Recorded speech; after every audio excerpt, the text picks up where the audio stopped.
Good morning, good afternoon, and good evening whenever you are watching or listening to this, and welcome to Link Up Leaders, your direct link to leaders in supply chain and e-commerce.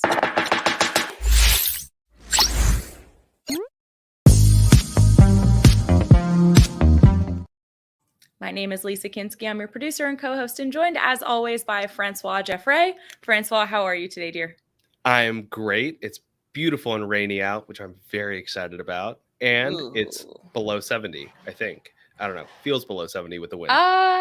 Yes. When I asked my Alexa this morning, let me see what it says. She said like the low today was like 67 or something like that. It's 73 right now, actually, in Peachtree Corners. Well, just feel it. It feels amazing. This is my favorite, I think by far my favorite temperature. It could go down another 10 degrees. I think it would be good. But the rainy, like a little dark. That. Oh, I love it. I feel like I was meant to be in Seattle. Probably. Do you not feel like you get no separation between day and night when it's super dark like this all day long? The way that I look at it, especially with the cold, is you can put more layers off. And I actually took this from Kate, but you could put more layers on, but you can't take your skin off. So if you get too hot, it's like, this is bullshit. But if you get too cold, you're like, oh, let me just grab something to wear.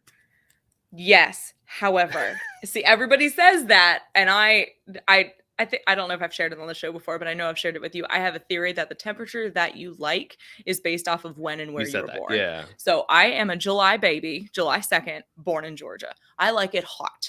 And in my perspective, like, yes, you can keep throwing clothes on, but then at some point in time you get too hot and then you got to take them off, and then you could become like the kid in The Christmas Story where you can't put your arms down because you have too much on.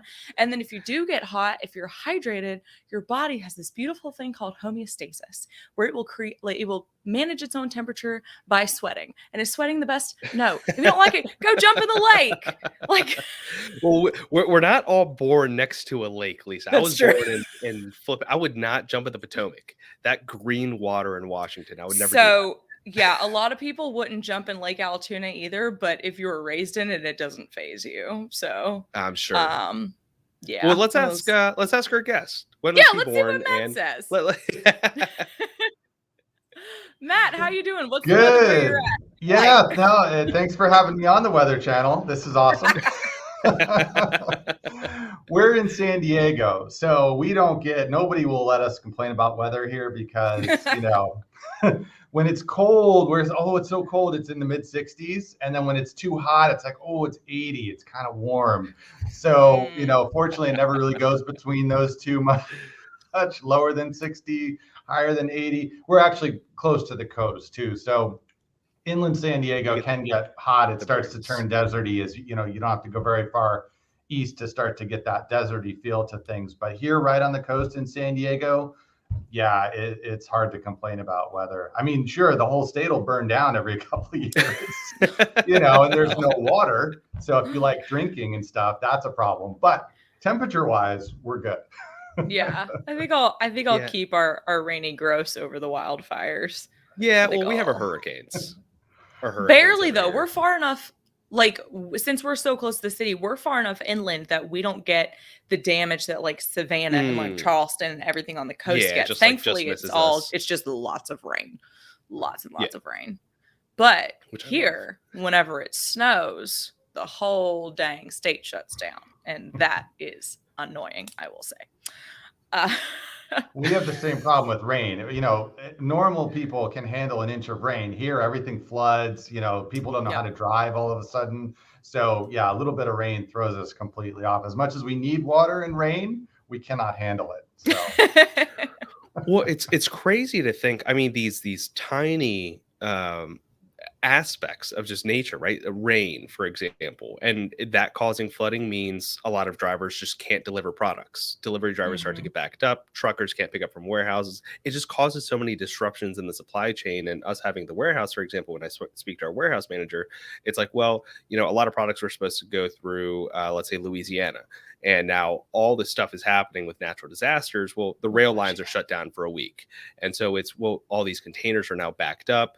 People's inventory and capital are just tied up sitting there. They can't sell them. They can't get them into Amazon.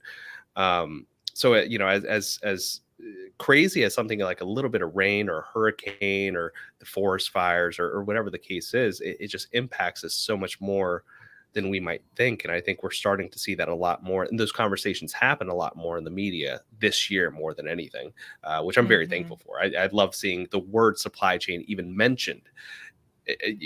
When toilet paper went out and people start having that conversation. Oh, well, that's because that's a necessity. Of course, folks are going to freak out when they can't get the toilet paper, Well, let's give a proper introduction to our guest finally. Matt Remuzzi, we've had you on the show before with CapForge. We are here for episode 2 to talk about preparing your books for Q4. We've had you on before to talk about COGS. We'll go on ahead and link that in this video. It'll pop up in a little information right above Francois's head if you guys want to click on that. But Matt, for anybody who didn't catch your first episode, go on ahead and just give us your background really quick. Let us know what you do at CapForge, and then we'll dive into preparation. I called it preparing your books for Q4, but in retrospect, with it being October 6th, I probably should have said for the holiday season because it is Q4. But any hoodle. Yes. So at CapForge, we specialize in bookkeeping and accounting predominantly for e-commerce and online businesses. So we've got nearly 1,000 sellers who sell, on Amazon, on Walmart, on eBay, on Etsy, or combination or through Shopify as well, through wholesale, etc. So that's really, it didn't start out that way, but that's become our specialty. The vast majority of our clients are people who are selling online using an e-commerce model, and every single one of them, it has been affected in one way or another by these supply chain issues that we've been talking about. And I think a lot of times when people get into this business, their initial impression is that it's going to be about coming up with cool product ideas and cool brands and ads and marketing and getting people excited about their product, not realizing, I think, that the vast majority of this business actually is about getting products from the source to the customer, right? And managing that process. How much inventory do I buy? How much do I pay for it? How much do I have to pay now versus later? How long is it going to take? How soon do I have to restock? How many of each different variation do I buy? The pink extra small versus the black extra big, whatever. That is the crux of this business of being successful, is managing that, managing the cash, the timing, the units, the delivery.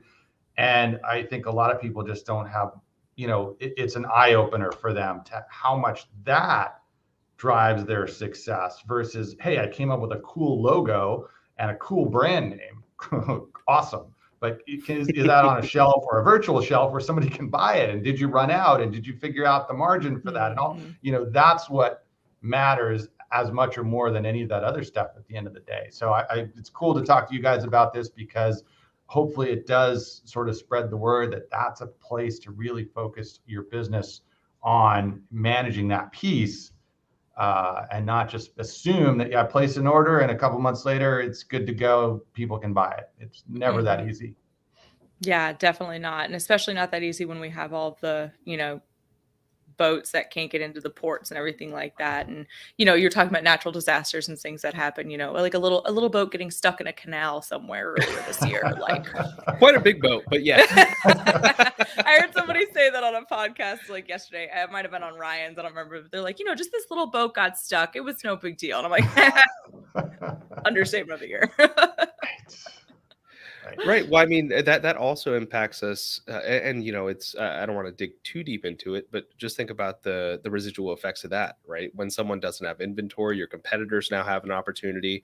Well, do you have your supply chain set up? Do you have your books set up to where you could even afford more inventory than your competitors and take advantage of this moment, right? And is that all prepared and in line for you to capitalize on it? That's why I'm especially excited to talk about Q4, because I think this is going to be a big year, a lot different than last year, definitely a lot different than 2019. And it's going to be the first Q4 for a lot of sellers, right? That saw an opportunity in this market, for brands that saw new opportunities in new marketplaces even. So yeah, let's dive into that. What should we know about preparing your books? What is so crazy about Q4 versus all the other times a year? Well, I mean, for a lot of sellers, it can represent nearly the entirety of their profits, right? So they work hard for 9 months of the year and they may make a few bucks here and there and they may do all right, but almost everything if you've got any seasonality to your product at all, almost everything that from those first 9 months has been reinvested in anticipation of a good Q4. And Q4 a lot of times delivers, the lion's share of the whole year's profits, right? So if you didn't have a good Q4 was the same as the first 9 months, you may walk away with a very, different result than what you're hoping for Q4 actually delivers. We have sellers who, their Q4 is 70% of their total revenue and 95% of their total profits. So it really is something you have to plan ahead for. You have to, and then also hopefully it goes well, right? There's a little luck involved. You have to hope that this year, it's not for some reason the year that people aren't into your product as a gift or as something that they want to buy, or that you don't run out of stock or you have a last minute supply issue or, whatever. But it's unlike a lot of businesses where, you can be pretty steady through the year. And if for some reason December is a little slower than you hope, it's fine because you've got another good 11 months that offsets it. For a lot of e-commerce sellers, if you have a bad Q4, it can literally put you out of business. So it's really something to be cognizant of. If this is your first Q4, strap in and hopefully you plan well, you got your inventory in time, ordered, stocked, and sufficient to, cover your costs and make you some profit there. But it's definitely a challenging time for, a physical products retailer. Yeah, I would say so. And I think that this Q4 is even going to be maybe different than it feels kind of weird for any of us, in my perspective at least, right, to be saying, what people should expect or what to look for in Q4 of 2021 or even in early 2022, because everything is so different than it's ever been before. Even to last year, things are different. But I'd have to think that like this year is going to be even especially different, that more people are doing their holiday shopping earlier and earlier because we know to expect these stock outs. We know to anticipate there being no inventory. We've already bought my niece's Christmas present because we needed to get our hands on the axolotl squishmallow, but it had to be the pink one and it had to be 12 inches and there was only one listing and there were only 7 left. Like, so we've already done that. I've already ordered some stuff for my mom. Like it's happening so much earlier on.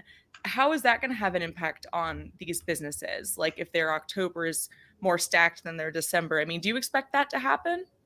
Yeah, I mean, from what we're seeing, I think that the buying is going to start sooner. And I think that people are going to run out of stock a lot sooner than they expect, because I think the demand is there. If anything, people have been getting stimulus checks, they've been getting extra unemployment benefits, they've been going back to work. There's a lot of pent up demand and there's a lot of money available to purchase. It's more really, I think the cap is going to be what's available to purchase. And I think the online platforms are going to run out of stock sooner than people think. One, because they're not as stocked as they'd like to be because of supply chain issues. And two, because I think people's inclination these days is, especially with the, COVID is still a thing, right? The inclination first is if I can get it online, that's where I'm going to go first. So a lot of what we would see in December buying, I think is going to happen this month, next month. And when inventory runs out online, that's when the physical retail stores are going to see, I think, we'll see how this, we'll talk again in January to see if I'm anywhere close to right.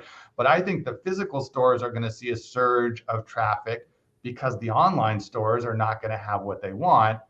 And then people are going to go buy out all the physical stores. And it could very well be that everybody's out of stock by December 15th. So if you're a procrastinator like I used to be and you want to go Christmas shopping December 20th, you may be real out of luck. Yeah, that's unfortunately my habit too. But oh man, and that's something else I wanted to talk to. I'm glad you brought that up as far as like the stimulus and the unemployment and everything, because I think whenever we talk about Q4 in terms of e-commerce businesses, we talk about, the money coming in, having the inventory, things like that. But again, with this year being so different, what we talked about a little before we went live was like the PPP loans. I almost called it a PPC loan. Goodness gracious. A PPP loan and did you call it an EIDL loan? Was that the abbreviation? Yes. So what's going on from a an e-commerce, a business owner's perspective of the additional funding they had in the beginning of the year, because they're going to have to settle that up at the end of the fiscal year, right? I mean, how is that going to play out at the end of Q4 for them? Yeah, so a lot of our clients were able to get a PPP loan, which was the Paycheck Protection Program, if they were employed by their own business. A lot of our owners are S corps, so they work, they get wages from their own business. They were therefore able to qualify for the PPP loan. Fortunately, in most cases, those are able to be forgiven. So that is essentially free money, and it's not taxed in most jurisdictions. So that's even better. So, a lot of our e-commerce clients were able to get this bonus money they weren't particularly expecting, and they've since reinvested that. And then the EIDL loan was an SBA program, Small Business Administration program, again, to help businesses harmed by the coronavirus pandemic. That is something that has to be repaid. However, they pushed the payback from 1 year to 2 years. So essentially, it's a free, interest-free 2-year loan. If you choose to hold on to it, then you've got 30 years to repay it at pretty low interest. But again, a lot of our clients were able to secure those loans and immediately turn that into inventory. So in a lot of years, the bottleneck on buying inventory is just the availability of cash, right? I would buy more if I could, but I'm out of money and I've tapped out all my lending sources. So this year, a lot of our clients have had this extra bonus amount of money to buy inventory with. So that's been helpful. They're going to have to plan to repay it at mid next year, or else start making payments on the loan. But I think the bottleneck this year more has even been the availability of inventory or the ability to get it in a timely manner. So that's been a challenge, but there has been some extra cash dumped into the system to support sellers who are able to qualify to be able to buy more inventory, which is nice to see.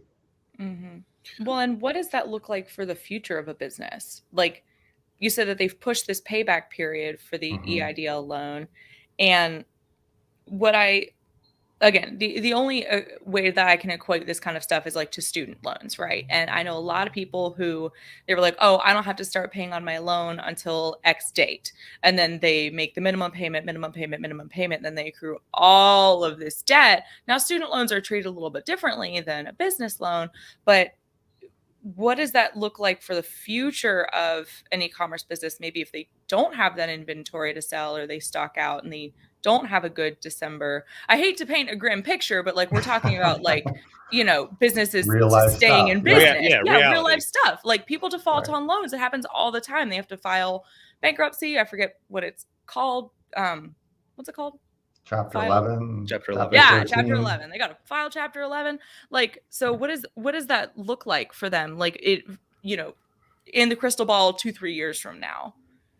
Well, I mean, you have to keep in mind that this is a temporary thing. So first thing is, if you get one of these loans, be smart with it, right? The best thing you can buy is inventory, assuming your inventory, you're able to sell it and at a profitable markup, right? Mm-hmm. So if you can take that money, turn it into inventory, sell that inventory, make some money back on it, and then repay the original loan, that's great. If you go and buy a Corvette with it or, something silly, then you still have to pay it back, but you've got nothing to show for it. So that's not smart. Or if you've invested in inventory that for some reason, you suddenly face competition, or it's a trendy item and that sort of goes out of favor or something, and you're stuck with all this inventory you have to liquidate, that's definitely going to be a problem, because again, you're still going to have to pay it back.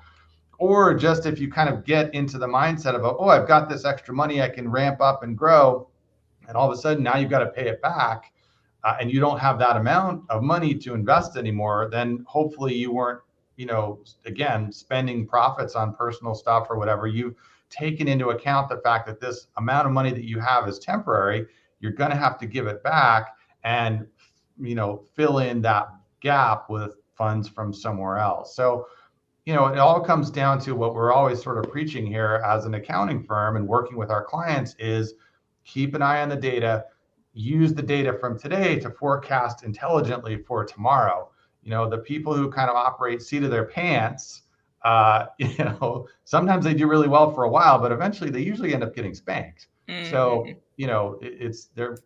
take advantage of the tools like accounting, like financial forecasting, that you can use to make smart decisions and not, get caught by surprise, or, oh, I thought I was always going to be able to, have an extra 150K to roll over into more inventory. Nope. There is a time limit, that it turns back into a pumpkin. So, you got to plan for that. Yeah. Yeah, and I'm glad that you touched on also sort of this, using the data of today to forecast tomorrow, because I think that is a very complex issue nowadays, right? Something that 2019, let's say you were estimating a 60-day production time now, or 60-day lead time, total lead time. Now you might be looking at 120 days, and that's money tied up, right? That's money that you can't spend, you can't utilize for new advertising, you can't pay your warehousing, you can't pay your employees for an extra 2 months. When did you start having these conversations for, I guess, preparation of Q4 with some of your clients? Honestly, we've been kind of talking about it all year long, because to properly prepare for Q4, some people are literally projecting Q1 and Q2, because by the time you place the order and have those lead times, and the delays and everything else, if you're trying to order for Q4 now, you're already too late, right? So you need it to be early Q3 at kind of the latest, right, to be able to be ready for this. And you should have been projecting even in Q2 or Q1 kind of. I mean, we have some clients who plan, they're always looking 12 months, the next 12 months out, and they're prepared and can kind of go with the flow. And the clients that kind of like, well, I'm almost out of stock, I guess I should think about reordering. You're gonna have stock outs. And we've definitely had clients who, they were on a great track, and then they had a stock out and just kind of fell off the cliff. And that was, unfortunate, but most of the time sort of foreseeable. You want to stay in touch with your vendors, even if you're not ready to place an order today. I always feel like it doesn't hurt to reach out and say, hey, what are turnaround times looking like? I'm planning to place an order. I'm going to need another 2,000 units in a couple months, but, should I order sooner? How's things going? Are you still going to be able to do that? Or, just don't wait until the day you need it to then find out, 60 days is now 120 days. And then you go, oh, well, if I go by air, for $100,000 in sales, if I use air, I'm going to make $4 in profit, right? You don't want to find that out when it becomes, you have no other choice. So, again, using the data, managing your supply chain, staying in touch with your vendors, and all the way along should be part of your everyday job.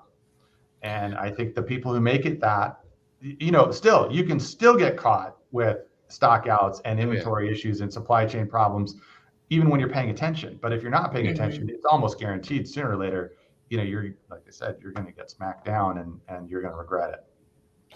Well, not to mention, so it was a few weeks ago, I saw one of Jungle Scout's tweets, I think it was, and they said something. It was a timeline, and they said the last day to order from your supplier prior to Chinese New Year was something like October 30th. And it got me thinking, October 30th is almost a cutoff date that we have said since 2000, every year that we've been in business since the beginning, 5-6 years ago. How can that even hold true? Like, Chinese factories right now are so backed up when it comes to production. They are seeing these orders that are lasting them through, their clients and importers through May of next year, even, because who knows what the hell is going to happen with Chinese New Year next year. So like using those dates and using historic data, I think is going to be a lot more complex. Are you seeing any average buffer that your clients are currently putting on their supply chains, whether it's logistics or production or even capital spend, right? We're seeing 500% increases in shipping. Completely absurd. Right. Well, what I've noticed, a lot of our clients are basically ordering as much as they can, right? So instead of trying to order 6 times a year, and get an MOQ, a minimum order, and do it sort of with a just-in-time model, now it's more like, I'm going to buy everything I can possibly buy and figure it's going to take you longer to get it to me. And as much as I've ordered, you may not even fulfill that. So it's more about, trying to, like, I'll pay now and figure it out later, rather than sort of the older even older. I mean, 6 months, 12 months ago, even people are still in the mindset of trying to manage cash flow and only order enough to get them to the next reorder point and, really have stuff mapped out. But the last year has thrown so much of that out of whack. And now, and I tell people to keep an eye on the news, right? And just the other day, I was seeing news that China is now in the position of having to ration electricity, which means, they're having kind of rolling blackouts, planned blackouts, because most or more than half of their electricity is generated by coal-powered plants, right? And there's a big coal shortage because they had a mining accident. They've shut down on new mining. They've closed existing mines for safety checks, which means they can't bring coal out, which means they can't fire their energy plants, which means they can't provide electricity. So on top of everything else, right, your factory may be short workers because they've got COVID over there too, and it may be delays and whatever else. And now on top of that, hey, we're going to be closed for a couple of days because no electricity. So you really have to keep an eye on all those factors. And yeah, I mean, to the extent historical information is available, you can use it as a starting point, but you've got to layer in all these other factors. Shipping has gone up, shipping has been delayed. China's factories are temporarily closing on and off because of electricity and all that other stuff. So whereas before I would have ordered with 60 days with a 30-day buffer, now I almost need to order 180 days and even add on top of that, because I don't know the next time I'm going to be able to order and how long that's going to take. Yeah. And we're starting doom and gloom.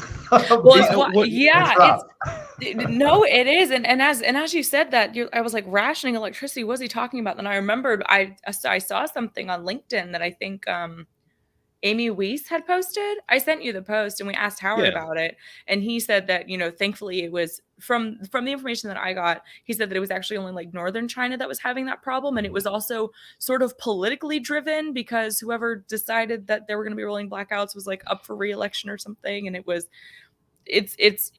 there's so much information, and you're right. You've got to keep your finger on the pulse of the news everywhere, kind of like, everything. Yeah, like also nowadays, what we're a big part of the news that I don't see too many people talking about is this renegotiation with China and visiting the phase 1 deal and looking at, for example, tariffs and the exclusions that we had for tariffs. And even looking at, is China upholding their agricultural import promises that they had from the phase 1 deal? So, I mean, there's a lot to consider in the next coming months, not to even add on what we're experiencing now with the extended lead times. Ports, I think the port of LA last I saw had something like 75 container ships just waiting at the port. China, because they couldn't ship there, a lot of ports in China, I think the port of Yantian or Ningbo, one of those, had over 120 container ships sitting there because they couldn't ship it to the port of Long Beach. So it's all these stacks, and it boggles my mind sometimes how a business owner can effectively run it without looking at these real world issues, right? And relying and it's always a bad idea. I have talked to a few people that say, hey, yeah, I keep in touch with my supplier. Well, your supplier typically will know what your supplier needs to know, right? They don't need to know what's going on at the ports typically because they're not handling logistics. They don't know what's going on at the port of Long Beach. That's one trade lane. Maybe they typically ship it to Germany or the EU or whatever the case may be. So they know more about that. Sorry, I'm starting to get riled up about this. No, it's okay. I think the point you were getting that you derailed yourself from was you need not only to be in constant communication with your supplier, but also your logistics provider and also your 3PL and like everybody. You got to be talking to everybody all the time.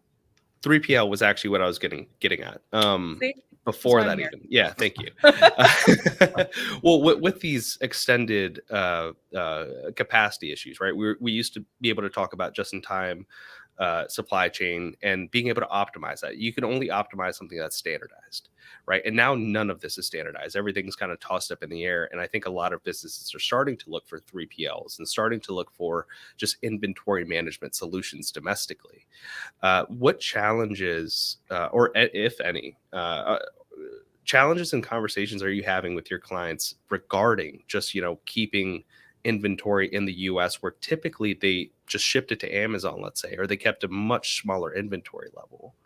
How is that impacting Yeah, I mean, a lot of people have been considering adding to or setting up for the first time, a 3PL, a warehousing solution in the US so that they can have a little more control over bringing products here first and then distributing it, to Amazon, or if they've got multiple channels, being able to manage that a little better. And, before it didn't used to be as much of an issue. You could order it and pretty reliably get it in a pretty narrow window of time that would allow you to plan accordingly. But ever since the first round of COVID, where Amazon had limits on inventory and what you could and couldn't bring in, a lot of people, then that sort of caused a big scramble to get 3PL solutions set up. A lot of people hung on to those. And a lot of people who weren't even in the business at that point, who come in now, are hearing the advice and understanding the reasoning behind having their own 3PL or warehousing solution here in the US to help mitigate that piece of it. So instead of trying to get it, all the way end to end from China all the way to Amazon's warehouse without them ever seeing it or being involved, they're starting to realize that that may not always be possible and may be more expensive and more complicated and more fraught with things they can't control than having it make a stop here and managing inventory in the US in addition to, as a waypoint between those 2 points. Mm-hmm. And what sort of complexity are they seeing, and that I think they need to hear, especially from you, when it comes to carrying costs and these additional, let's say, receiving costs, 3PL general costs, preparation costs? Are they having those types of conversations with you as well? The smart ones are.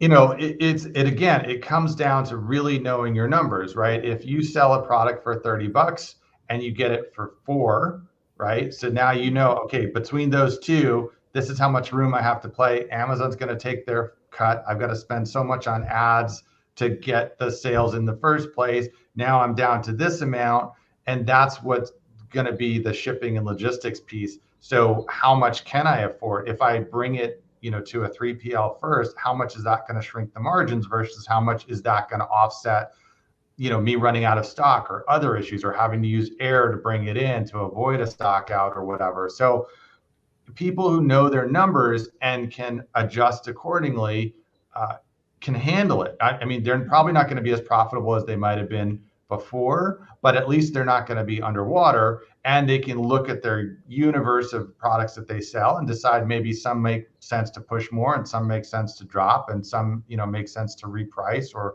whatever. And the people that are sort of seat of their pants, don't really understand, they're not taking the time to think about it. I read on a forum I should get a 3PL, so I'm going to get a 3PL. Okay, well, what's that going to do to your profit? Well, I don't know. Does it make a difference? Yeah, it actually does. So, we try to work closely with all of our clients who want to have the conversation. And then some people, again, they just sort of, I don't know if it's head in the sand or head in the sky, but whatever, they're just sort of, it'll work out. Don't worry. I've got a great idea for another product. Okay. I got a cool logo design. Okay. So, they're just not as focused on that. And then sometimes, despite themselves, they do well. And other times, they get crushed without really ever understanding. I don't know why I was making money before, and I don't know why I'm getting killed now. Mm-hmm. I don't know. I guess you're telling me, Matt, I'm not making as much as I used to. I know. You could dive into it with me if you want to, but if you don't, okay. But, without trying to do that, you're really going to have a hard time making good decisions. And I mean, it's a real thing. I mean, I was just talking to a relatively new client the other day. His whole business model, he's only looking for businesses where he can source products domestically. Right? Mm-hmm. That's his criteria. It's not about, I'm in the clothing niche or I'm in the health and beauty niche. It's, can I source products domestically? If I can do that, then I'm interested and I'll look at the rest of it. If I have to go outside the US, I'm not interested in that business, no matter what other good things you can tell me about it. Like made in the USA products, or? Right. Made in the USA products. And to him, that was the criteria that mattered above all else as a starting point. right? And then if it was made in the USA and then the margins were good and he could build, whatever, he was interested in exploring it. But to him, that was a critical component of a good business in today's world. And I can't really argue with them. There's definitely benefits to not having to cross borders and not having to wait, or cross oceans and not having to deal with that piece of the logistics. Of course, those made in the USA guys are maybe sourcing raw materials from who knows where, and they have their own problems. There may not be anybody to hire to work in the factory, but at least you don't, at least the farthest away it can be from you is within the borders of the US. So yeah, exactly. And that's been a conversation I think a lot of people have been having is the term reshoring correct? Right. If moving your manufacturing from overseas to at least just within North America, a lot of folks will manufacture in Mexico too. Right. But it has its advantages. You can't disagree with that. But then all of, the trucking delays, trucking delays and meant like truck driver shortages too. I mean, you're kind of like damned if you do, damned if you don't right now. Unfortunately, I mean, there's no completely greener grass, right? This grass is a little less brown than that grass. Yeah, but they all have their issues. Pick your poison. But I think if you're looking for manufacturing in the U.S. and you're in the U.S. and you're selling in the U.S., you've definitely cut out at least some of the problems, right? There, you don't have the tariff issue. You don't have the long shipping delay, at least from, port to port and over the ocean, kind of those issues. But for sure, I mean, that doesn't mean you're out of the woods. You could still have problems. Yeah. Yeah. And I mean, it just goes back to, staying informed as to what's going on in the world. And when you just have to focus on the US, it does make it a lot easier. Sure. A lot of times, and I've had the conversation several times with a lot of our customers. They might not know that.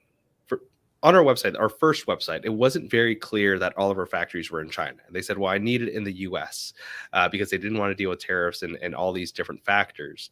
And their question naturally was, well, why does anyone produce in China? Well, the natural response is, well, it's cheaper, right? Well, when you start to add all these different costs in there and you start to see, shipping, for example, go 500, 600% what it was 2 years ago, it's time to start reconsidering, that +1 model. It's, well, you could continue producing in China, continue producing in India, Vietnam, all these other countries. But what sort of risk does that pose to your business? And I did want to address also one more thing when it comes to 3PLs. It's because we've been taking on, I think, newer businesses to this just general e-commerce realm, and a lot of them being Amazon sellers, but they didn't really understand the costs, right? And there are a lot of costs that are associated with it: receiving, inspecting, potential damages, repalletizing, the shipping costs. If you're doing FBM, you're not getting the same rates as you are with FBA. So there's all these additional costs that I think you just have to play into it. And at some points it's, we would give them the quote sheet and they agree to everything, but they might not fully understand, well, okay, what all is the process of, for example, taking this? Do I have to repackage it? Do I have to put a label on it? Do I have to prep it for Amazon FBA? How many times do I have to do that? How many fit onto a pallet? It's all these new thoughts that they didn't really have, especially when it comes to the costs. Are you seeing any of the businesses that you work with struggle on the 3PL front when it comes to just managing these new costs? Yeah, I mean, I think it is a bit of an eye opener, all that goes into it and what it ends up being to use a 3PL in terms of the cost. Because again, I think sometimes people, you look at the rate sheet and you look at a couple of the line items and you go, oh, that's not too bad. Okay. But then when you actually get the invoice, there's always, additional fees and additional add-ons. And then when you add all that up and then divide it back by the number of units, you go, wait a minute, I thought it was going to be, $215 a unit and it's like $430 a unit. Like I didn't realize. I know you gotta, you really gotta take the time to understand that, because at the end of the day, you're going to have to pay the total amount, not the per unit cost that you thought it might have been just because you were looking at just the pick and pack or, whatever. And it's the whole thing. And I think one of the other things people haven't been seeing maybe as closely as we have, just because we have eyes across so many different sellers, and there hasn't been any explicit I haven't seen this explicitly stated anywhere, but it seems to me that Amazon is kind of pushing up in their fees to see what they can do, what the break point is, the inflection point where people start to say, wait a minute, it's a little too expensive to sell on Amazon now. I got to look at some other options. Maybe I'm going to pull some products off. Maybe I'm going to, look at some other channels. But I think they got big by making it really compelling for people to sell on Amazon. Now they're at the point where if they gain or lose a merchant today, they don't care, right? They're so big. So now the obvious play is that if I was in Amazon's shoes, okay, well, now that we've got critical mass and we know we've got enough people that not everyone's going to leave to some other platform, now you start creeping up your rates to see how much can we get out of it before people start, really abandoning ship. And then right below that point where it's too painful for enough people to sell, you stop and back up a little. But whereas fees before might have taken, a third, we're seeing it creep up to 40%, 45% of sales is going to Amazon. And we've even got clients paying over 50% in Amazon fees. So that's just another place where you've got to really be careful to make sure that what you're selling it for after you subtract everything, it still makes sense to do it. If you're not watching that, you're going to be disappointed at the end of the year. Well, I had $1 million in revenue, and at the end of the whole year, everything all added together, I made $7,000. That's what I hate about those damn ads that I see on YouTube. It's like, oh, I've sold $10 million on Amazon. Well, what was your net? Right. Tell me that. Yeah, that was about your top line. Those were the first ads that I started getting served for when I started working at Noviland and like doing research and whatever. I was like, what are these damn videos talking about made $10 million? I'm like, what's your actual profit, bro? Like, you're not giving the full story here. This is clickbait, and no, I'm not clicking on it. I mean, those are very deceptive, and we do the books for some of those guys. And I'm not obviously not going to name any names, but it's just because you do 5 figures a month in sales, that's not the whole story. Yeah, exactly. Well, going back to those fees, where exactly are they seeing those creep up? Is that like a combination between the standard 15% seller's fee, storage fees, PPC? Where does this add up to, let's say, 40, 45%? So the referral fees, for the most part, have stayed pretty much the same. But the FBA fees, including, the long-term storage fees and stuff they throw into other fees and credits and adjustments and all that stuff, it's hard to put a finger on exactly what's happening where, but just in looking at it, like a lot of times clients will come to us because they're thinking about selling, right? So we'll put together the financials for the last 18 months or something to present to a buyer, and we run cost of goods sold as a percent of income and Amazon fees as a percent of income. And it's interesting, you'll look at over 18 months, same seller, right? Same product mix. In a year and a half ago, their Amazon fees as a percent of sales, may have been 32%. By the time you get to the last couple months, it's 42%, 43%, 45%. Same product mix, same turnover, same everything. And it's not, some of that is ad spend, but it's not all ad spend. Sometimes their ad spend has been pretty flat, but 5%, 8% as a percent of revenue, for the last 18 months. But those other fees, the FBA fees predominantly, seem to be creeping up. And, Amazon's probably paying more for shipping just like everyone else, but it's squeezing the sellers. And you got to take that into account along with everything else. And it just, saw again in the news, right? Amazon their stock is taking a hit because the anticipation is they're going to have to start paying their warehouse workers more. And hiring more and paying more, and that's going to cut into their margins, and they're going to want to try and make that up, right? And it's going to come from sellers, right? That's where they have to kind of pull the lever. So you really, again, you want to know what your numbers are, know what pain you can live with, and where you have to draw the line and say, okay, this product for this price doesn't make sense anymore to sell. And if you don't know that, again, you're gonna get caught by surprise in a not good way, not a Mhm. surprise party way. Yeah. A nasty surprise way. Right. When you said Amazon stock has taken a hit, nothing like Facebook stock has taken a hit in the last Right. That's a different problem Facebook's having. But yes, Amazon actually just recently went negative for the year on their stock. Oh, damn. Which is, considering the S&P and everything else is up pretty nicely for the year, even with some of the recent pullbacks. For Amazon to be negative for the year really is a reflection of the fact that their business is not doing as well as they hope. And part of it is not their fault, right? They got a really nice bump because they did so well during COVID. Q3, Q4 last year was really good for them. And there's no way they were going to match that performance this year. So part of it is that, but also a big part of the pullback and the lowered projections was looking at, well, they've got like 250,000, frontline workers who aren't probably being paid enough to keep them. They want to cut down on turnover. So those people are going to have to get paid more. As they continue to grow, they're going to have to hire a lot more. So that's going to cut into what would otherwise be profits. And so again, they're going to try and mitigate that pain somewhere, and it's going to come from their third-party merchants.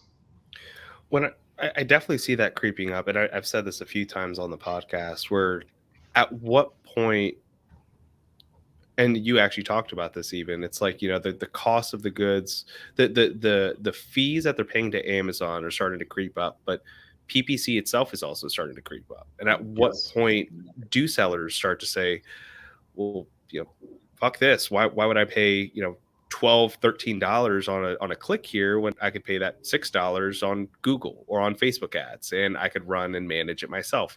Well, I think like operations and maturity of supply chain, this is where I start to get very excited. It's that supply chain maturity is just going to start to get there. It's going to start to be where they understand, okay, what are my actual costs of selling these goods aside from just Amazon selling them to their own consumers? What else can I do with these consumers? What can I do with their data? What else can I sell them? How can I expand my product line off of Amazon? And I'm very excited to see what the infrastructure is going to have to hold there, because we're starting to see, for example, FedEx raise their rates across the board. And when it comes to let's say oversized goods, they're just not picking them up.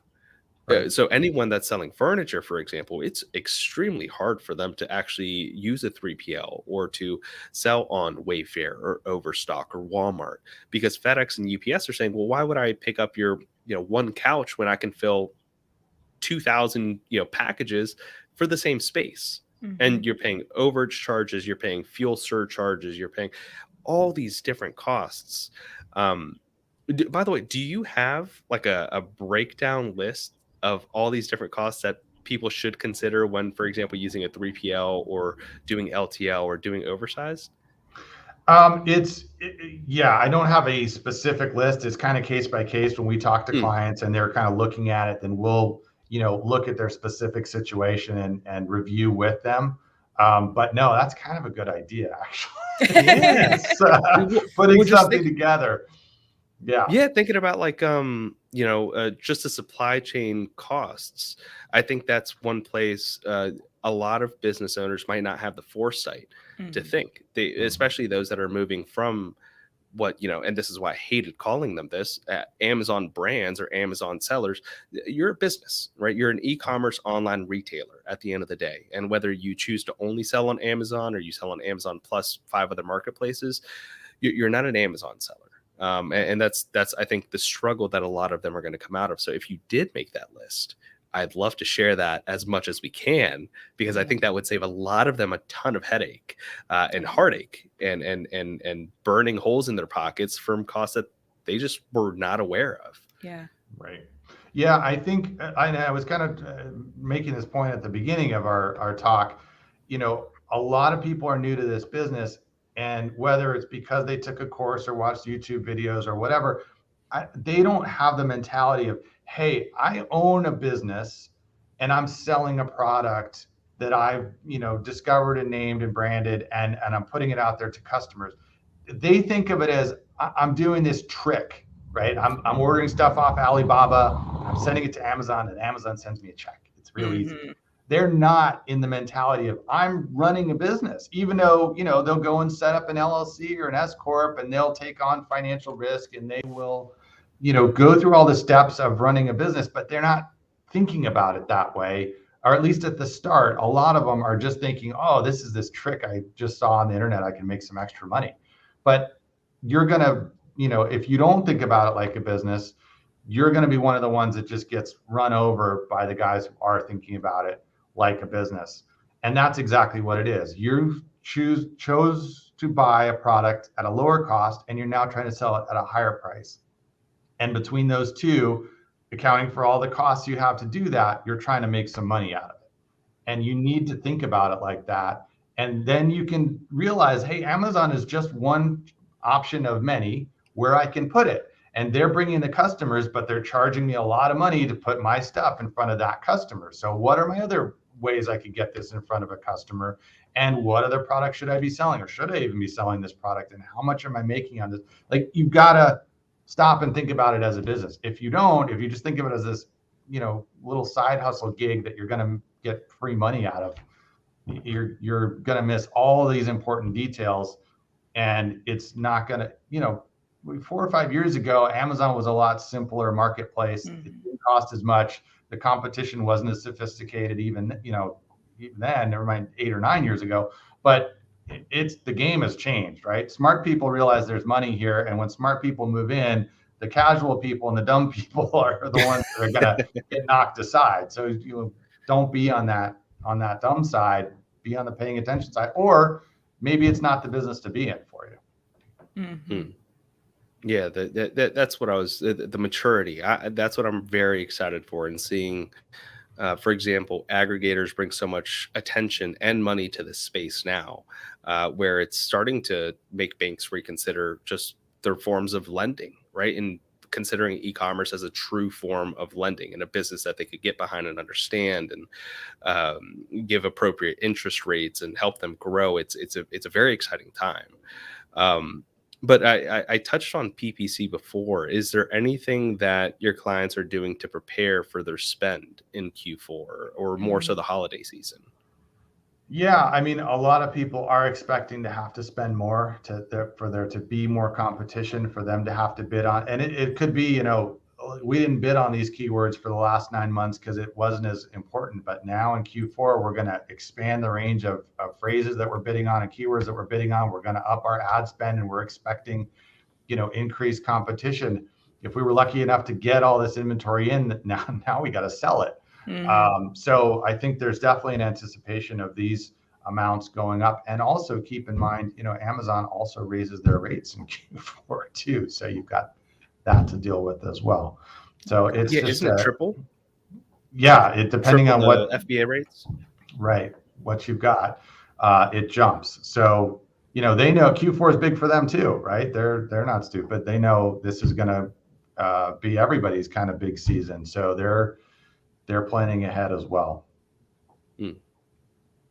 Gosh, it's gonna be a crazy time. Yeah, crazy time. I'm excited as a consumer because I can't wait to see these price wars start. and products. They already have. I saw something either on my news app or when I was on the treadmill. It said Amazon has already unveiled Black Friday deals. Mm-hmm. Like it's already.